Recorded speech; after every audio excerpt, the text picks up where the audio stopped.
क्या महाराष्ट्र की मौजूदा शिंदे फडणवीस सरकार पर संकट के बादल मंडरा रहे हैं? उद्धव ठाकरे गुट को तो यही लगता है। सुप्रीम कोर्ट के फैसले पर शिंदे फडणवीस सरकार का भविष्य टिका हुआ है। इस मुद्दे पर उद्धव ठाकरे गुट के मुखपत्र सामना में जमकर निशाना साधा गया है। अखबार के कार्यकारी संपादक संजय राउत ने जमकर निशाना साधा। उन्होंने लिखा कि महाराष्ट्र की राजनीति में जोड़ तोड़ का सीजन 2 आने वाला है क्या? इस पर बहस चल रही है। शिंदे गुट के 16 विधायक अपात्र होंगे। इसकी भरपाई के तौर पर एनसीपी के विधायक फोड़े जाएंगे। अजीत पवार से लेकर हसन मुशर्रफ तक ईडी का झमेला लगाया गया है। इसका अंत क्या होगा? बिग बॉस, कौन बनेगा करोड़पति जैसे कार्यक्रमों का सीजन 1, सीजन 2 टीवी पर चलता ही रहता है। वैसे ही अब महाराष्ट्र की राजनीति में जोड़ तोड़ का सीजन चल रहा है। शिवसेना को तोड़ा, ये सीजन 1 था। अब एनसीपी को तोड़ने का सीजन 2 आ गया है। ऐसी चर्चा जोरों पर है। जोड़ तोड़ का ही मतलब लोकतंत्र है, ये अब कुछ लोगों ने तय कर लिया है। संजय राउत ने सामना में आगे लिखा कि महाराष्ट्र की राजनीति में फिलहाल इतनी ही चर्चा चल रही है। विपक्ष के नेता अजीत पवार भविष्य में क्या करेंगे?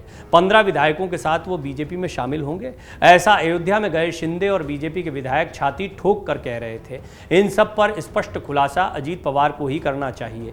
ईडी और अन्य जांच एजेंसियों का झमेला अजीत पवार, उनके परिवार के पीछे लगा ही है। उनके जरंडेश्वर सहकारी चीनी कारखानों पर ईडी का छापा पड़ा और कारखाना जब्त कर लिया गया। लेकिन अब इस संबंध में ईडी ने जो चार्जशीट दायर की है उसमें पवार और उनके परिजनों का नाम नहीं है। फिर जरंडेश्वर खरीदी के लेन देन में मनी लॉन्ड्रिंग के आरोपों का क्या हुआ? या वो तमाम आरोप और छापे राजनीतिक दबाव के लिए ही थे? ऐसी दहशत और दबाव की राजनीति महाराष्ट्र में कभी नहीं हुई थी। संजय राउत ने सामना में लिखा कि सर सेनापति संताजी घोरपड़े चीनी कारखाने के लेन देन को लेकर हसन मुशर्रफ और उनके परिवार पर बीजेपी ने हमला शुरू कर दिया है। मुशर्रफ प्रताड़ित होकर बीजेपी में जाएं, ऐसी कुल मिलाकर साजिश है। मुशर्रफ शरद पवार के विश्वसनीय हैं, लेकिन जेल में किसी को भी नहीं जाना है।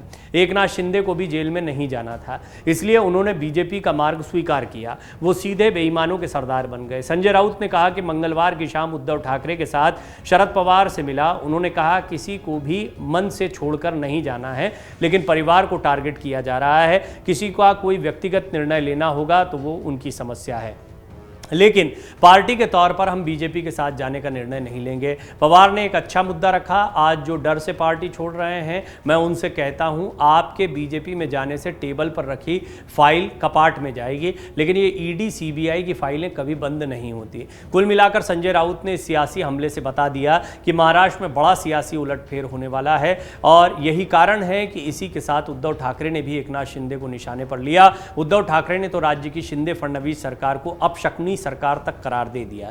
उन्होंने कहा कि जब से सरकार सत्ता में आई है तब से राज्य में बेमौसम बारिश और ओलावृष्टि हो रही है।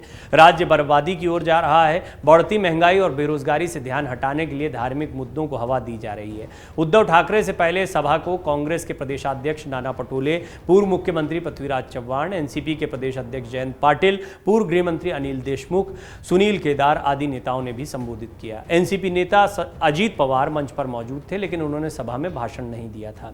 उद्धव ठाकरे ने सभा में मौजूद लोगों से अपील की कि यह वक्त देश को बचाने की लड़ाई लड़ने का है। मोदी का विकल्प कौन होगा, यह सवाल इस समय बेमानी है। उन्होंने कहा कि अटल जी कहते थे सत्ता आती जाती है लेकिन देश बचना चाहिए। आज देश को बचाने की जरूरत है। उन्होंने कहा कि जनता को यह शपथ लेनी होगी कि अन्याय करने वालों को और देश की जनता को गुलाम समझने वालों को अब सत्ता की कुर्सी पर नहीं बैठने देंगे।